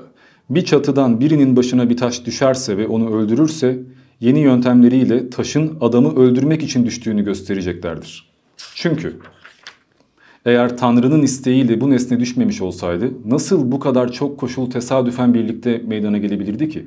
Belki de olayın rüzgarın esmekte olduğu ve adamın o tarafa yürüdüğü gerçeğinden kaynaklandığını söyleyeceksiniz. Ama neden diye ısrar edecekler. Rüzgar esiyordu ve adam o sırada neden o yöne yürüyordu? Bir kez daha cevaplarsanız rüzgarın bir gün önce denizin çalkalanmaya başladığı için arttığını, hava daha önce sakin olduğu ve adamın bir arkadaşı tarafından davet edildiğini söyleyeceksiniz. Yine ısrar edecekler ama niye deniz çalkalandı ve adam niye davet edildi? Böylece sorularını nedenden nedene takip edecekler. Ta ki sonunda Tanrı'nın iradesine sığınana kadar. Başka bir deyişle cehaletin sığınağına. Böyle biz neden arıyoruz? Sürekli bir amaç arıyoruz. Özel olmalı. Bir şey olmalı arkasında. Tam ihtiyacım vardı, kurtuldum. Tam birisini düşünmüştüm, telefonla aradı. Nasıl denk geldi? Hayatın boyunca 10 milyon defa dua etmişsindir. 10 milyon da tuttu mu? 100 tanesi tutmuş olsun. Tutmayanları görmezden geliyorsun zaten. Tutanlar aklında kalıyor. Ama bazen de ettiğimiz dualar kabul olmayarak bize iyilik olmuş oluyor. İşte bu da işten kurtulmanın yöntemi zaten. Mesela şöyle söyleyeyim. Sen sabah işe gidiyorsun ve otobüse yetişmen lazım. 100 defa otobüse yetişmek için koşturdun. 90 defa kaçtı. 10 defa yakaladığında ama oh nasıl yakaladım be anlatırsın. Ama bir gün kaçırdığın otobüslerden birisi yolda kaza yaparsa ve insanlar ölürse ben iyi ki yakalayamamışım. Demek ki ben ölmeyeyim diye özellikle yakalayamadım. Allah beni korudu. Diğerlerini korumadı mı? Diğer kaçırdığın 89 tane otobüste niye kaza olmadı? Onlar niye kaçırılmıştı? İşte hepsinde bir hayır vardır, bir plan vardır. İlahi plan, Allah bilir. Bu şekilde işten kurtulmak zaten çok kolay. Belki de sen de haklı olabilirsin. Ya ben bu konuda böyle düşünüyorum. Zaten kesin bilmediğim için de agnostik olduğumu söylüyorum. Bakalım göreceğiz. Şu an herkese meydan okuman bilginden mi, egondan mı? Aslında nefsi müdafaa gibi görüyorum. Bir yandan kendime güveniyorum. Mesela kendimi yetersiz bulsam bir konuda tartışmam. Atıyorum Selçuklu tarihi çok hakim olduğum bir alan değil. Gelin Selçuklu tarihinde hepinizi yeneyim. Ya mahvederler. Bilmediğim bir konuda konuşmayacağım. Ben felsefede kendime güveniyorum. Dinler tarihinde de kendime güveniyorum. 10 yıldan fazladır bu konularda uğraşıyorum. Bu konularda böyle çok bilmediğim, böyle beni şaşırtacak, gözlerimi açacak bir şeyin olduğunu da zannetmiyorum. Genelde hep aynı argümanları duyuyorum çünkü. Ama buyursun gelsinler. Olur da kaybedersem, olur da birisi beni yenerse ben bundan da utanmam. Rezil olduk, artık kimseye yüzümü göstermeyeceğim, saklanayım demem yani. Ben zaten her şeyi bildiğimi iddia etmiyorum ki. Yanlış düşünmüş de olabilirim, yanlış bir sonuca varmış da olabilirim, eksik düşünmüş de olabilirim. İşime gelir, çok problem değil yani. Hani bunları milleti mahvedeyim de ne kadar havalı olduğumu görsünler gibi bir amaçla yapmıyorum. Hakkımda çok konuşulduğu için öyle olup olmadığımı göstermeye çalışıyorum. Aslında Tanrı'nın varlığını bilmem diyorsun, bilinmezlik diyorsun. Yani konu aslında Rab. Ama baktığımızda Müslümanlara karşı bir tavrın var. Yani sanki tek derdinin Müslümanlıkmış gibi bir algısı oluşmuş artık. Bu konuda ne düşünüyorsun? Ya, Müslüman coğrafyada büyüdük. Halkın çoğu Müslüman. Akrabalarıma kadar Müslüman. İlkokul öğretmenlerim Müslüman. Arkadaşlarım Müslüman. Çalıştığın iş yeri Müslüman. Askerdekiler Müslüman. Ülke Müslüman kaynıyor. Ve sürekli İslam propagandası dönüyor. Yani sürekli İslam siyaseti yapılıyor. Sürekli İslam üzerinden tarikatlar, cemaatler, mucizeler, ateist çürüttükler falan filan. Hep İslam ön planda olduğu için buna dair sorular geliyor. ve en kuvvetli olan görüş neyse yaşadığın yerde onun hakkında konuşacaksın. Hindistan'da yaşasaydım Hinduizm hakkında konuşacaktım. Ve hani bir tek Müslümanlarla tartışayım, İslam'ı yok edeyim öyle bir derdim yok. İstersen mesela 10 tane Hristiyan bul, Yahudi bul. Onlar gelsin. Okey. Ya ben din seçmiyorum ama bu halkın büyük çoğunluğu bir dini seçmiş ya. Mecburen o konu hakkında konuşuyorsun. Peki karşına seni bilgisiyle alt üst edecek birisi çıksa ve sana bir konuda cevap hakkı vermeyecek derecesinde sağlam deliller sunsa kabul eder misin? Sunduğu argümanları kabul ederim. Bir araştırmam lazım, bakayım burada eksikmişim derim. Ama bu şu demek değil. Bir Müslümanla tartıştım, bir programda Müslüman olacağım. Ben bir günde agnostik olmadım ki. Yani ben yıllarca düşündükten, yavaş yavaş değiştikten sonra, fikirlerim oturduktan sonra bir süreçti bu. Birkaç yıl içinde ben kendi felsefi görüşümü oturtabildim. Bu yüzden de bir konuda görüşüm değişecekse bile o bir günde bir programla, bir argümanla olmaz. Beni sorgulamaya iter, yanlış olduğumu gösterir, hatalarımı gösterir. Ben biraz daha o konuya yoğunlaşırım. Kendimi sorgularım, toparlamaya çalışırım, kendimi düzeltmeye uğraşırım. Bunun sonucunda da 3 ay sonra, 5 ay sonra, 1 sene sonra artık ne olduğumu hep beraber görürüz. Ve bundan da utanmam yani. Peki daha sonra din değiştirir misin sence? Zannetmiyorum yani. Artık din muhabbeti benim için geride kaldı. Ama felsefi görüşüm değişebilir. Panteist de olabilirim, spiritüalist de olabilirim, reenkarnasyona falan da inanabilirim. Veya gerçekten Allah var da diyebilirim. Ama ben mesela Müslüman bile olsam bugünden sonra muhtemelen bugüne kadar görmediğiniz bir Müslüman gibi olurum yani. Herhangi bir cemaatle veya tarikatla veya bir grupla, ehli sünnetle, bir tek Kur'an yeter diyenlerle çok uyuşabileceğimi zannetmiyorum. Zaten kimsenin dini anlayışı başka bir grupla tam uyuşmuyor. Onca mezhep, onca tarikat var. Herkes farklı bir İslam yaşıyor yani. O yüzden ben Müslüman bile olsam bir gün benimki de gerçek İslam olmayacaktır muhtemelen. Peki amacın Allah'ı bulmak mı yoksa Allah'ın kusurlarını bulmak mı? Aslında ikisi de. Çünkü 2 tane Allah var. Bir tanesi insanların Allah diye sunduğu, kitapları, dini olan, bir profili olan, 99 tane adı olan bir format. Ona baktığımda ancak kusur görebiliyorum. Bir tanesi herkesin bulmaya çalıştığı ama hakkında konuşurken sürekli hata yaptığı bir X. Bilinmeyen bir şey, bilgi üstü bir şey. Ben o bilinmeyen kuvveti bulmak istiyorum eğer gerçekten varsa. Çünkü ben yok demiyorum, bilemeyiz diyorum. Ama gerçekten varsa bunu öğrenmek isterim. Ki biraz daha inançlı olduğum zamanlarda haftalarca böyle Kur'an okuyup adeta dua edip yalvardığım oldu. Ne olur kendini bana bir şekilde ispatla. Ne olur artık hani sana inanayım bir şekilde, bana bir işaret gönder. Basbayağı hani mağaraya kapanmış Muhammed gibi yalvardık. Bir şey değişmedi ama. Bu yüzden ben gerçek yaratıcı her neyse onu bulmak istiyorum eğer varsa. Ama dinlerin gösterdiği veya filozofların ortaya koyduğu Tanrı'ya baktığımda onların da kusurlarını ortaya koymaktan bir anlamda keyif alıyorum diyelim. Kendine bir program yapmışsın. Daylan Temel miydi? Dalyan Temel. Peki oradaki olay neydi ya? Bir mizah mıydı yoksa ego tatmin tarzında bir şey miydi? İkisi de aslında. Ego tatminim şöyle, bu adını vermeyelim, sen de zan altında kalma. Birkaç tane kanal var ya konuştuk, röportaj yapan, agnostisizmi çürüten. Bakın mesela şu son bir ay içinde 5-6 tane çok büyük abonesi olan kanal agnostisizmi çürüten videolar yapmışlar. Ve ben bunların hepsine açık davet gönderdim. Hepsi bana uzaktan reddiye yaptı, hiçbiri karşıma çıkmadı. Siz karşıma çıkamıyorsanız sıkıntı yok. Ben İslam'ı sizden çok daha iyi savunurum diyerek onların akıllarına bile gelmeyecek çoğu argümanla kendi kendime tartıştım. Yani ben tek taraflı araştırıyorum, din düşmanıyım değil. Ben dini zaten sizden daha iyi biliyorum. Bu yüzden inanmıyorum demeye getirdim. Bu ego tatmini olabilir ama bir yandan da bence bu onların ezikliğini göstermedir. Bence burada problem benim böyle mizahi bir program yapmam değil. Onların karşıma çıkamıyor olması. Aslında komik olan orası diyorsun. Aynen öyle. Ya sen bir Allah'a inanıyorsan, cennete, cehenneme, onun rızası için yaşıyorsan, namaz kılıyorsan, dua ediyorsan, onun için mücadele vermekten, tebliğ yapmaktan veya insanları dinden çıkardığını düşündüğün bir adamı yenmekten ve dini ispatlamaktan daha büyük bir şey olabilir mi? 10 yıl namaz kılacağına gel beni mat et, yüzlerce insanı kurtar. Belki de böyle bir ihtimal vardır. Hiç tanınmayan insanları Müslüman yapmanın bir getirisi yok çünkü. Peki kendinde değiştirmeye çalışıp değiştiremediğin bir özellik var mı? Malım. Estağfurullah. Çünkü insanlar mal diye bir lafım var, birçok defa kullandım. Ben de insanım, ben de malım. Mesela işte Sana taklit göre yaptım. mal ne demek mesela? Saf aslında, enayilik. Yani enayilik yaptığım çok yer var. Zamanında mesela sırf çok tanınmıyorlar diye ama işte onlar da dinsiz diye hayrım dokunsun, destek olayım diye yayın yaptığım bir sürü insan oldu. Bunların çoğu daha sonra 10 defa daha yayın yapmadım diye arkamdan sövdü. Yani minnet duyacaklarına düşman oldular. O da çok şımardı falan filan dediler. İçlerinden anneme sövenler bile çıktı yani. Sırf adamla bir daha yayın yapmadım diye. Ya şimdi bunlar aptallıktı. Kimseyle yan yana gelmeyebilirdim. Kimseye kucak germeyebilirdim. Kimseye kol kanat germeyebilirdim yani. Bu benim aptallığım. Her zaman iyi olmayacaksın. Bana her mail atana gel kardeşim destek olayım demeyebilirdim. Ya da işte bana çok reddiye yapıldı, damarıma basıldı diye kalkıp ben de onlara onların ağzıyla cevaplar vermeyebilirdim. Bak bir sene olmuş hala kullanıyorlar. Ya arada ben de hatalar yapıyorum. Bu amatörlük müdür, toyluk mudur?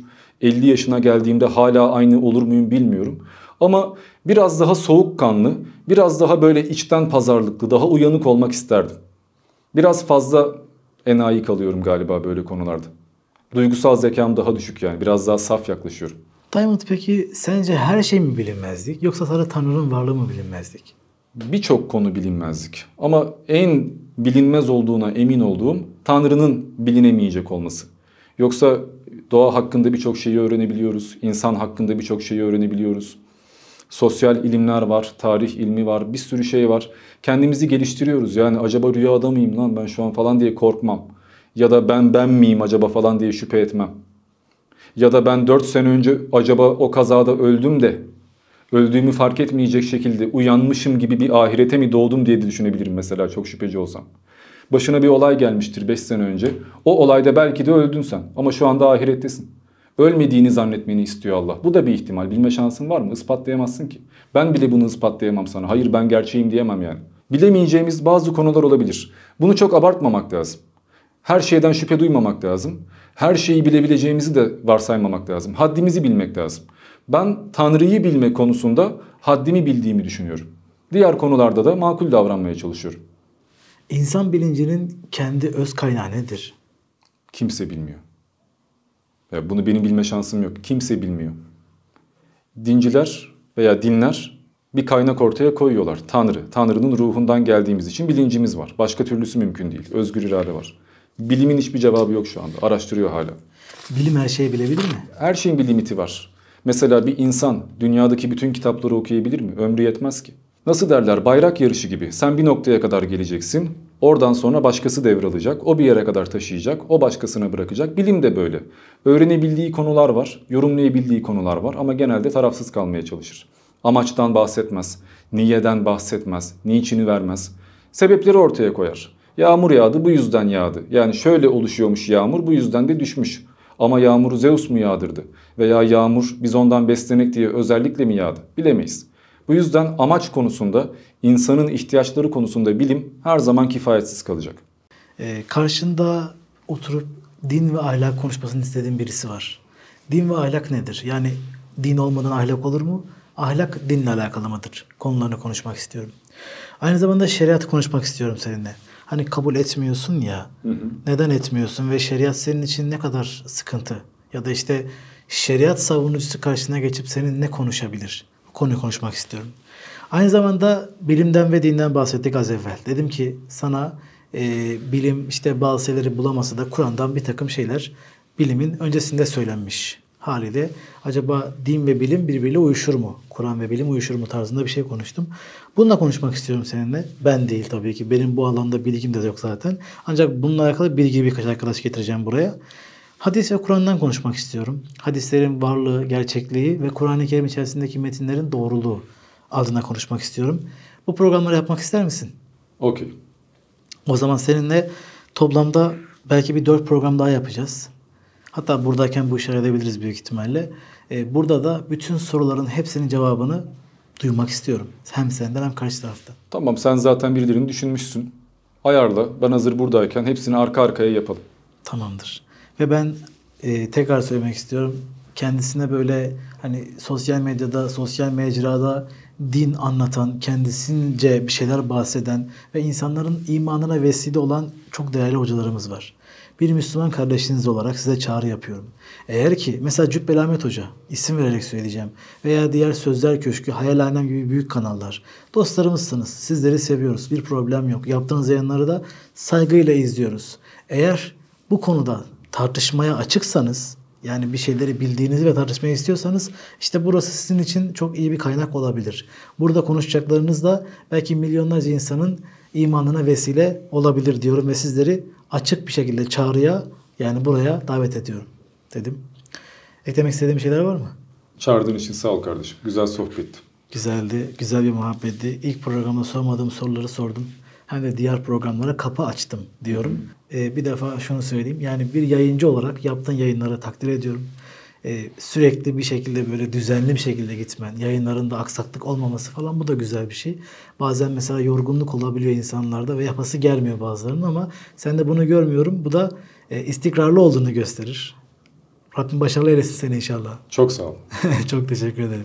Dostlar, bir sonraki programda, bir sonraki bölümde tekrardan görüşmek, buluşmak ümidiyle ediyorum. Ve tekrar ediyorum, yakın zamanda bu programların seri şeklinde izlemesini size sağlayacağım. En yakın zamanda şeriat, din, ahlak, aynı zamanda bilim, din ve bilim çelişir mi konusunu ve hadis, Kur'an'ı konuşacağımız programlar olacak. Bu alanda bilgili ve ilgili insanlarla olacak bunlar. Sizleri seviyorum. Alemlerin Rabbine emanet ediyorum. Hoşça kalın efendim.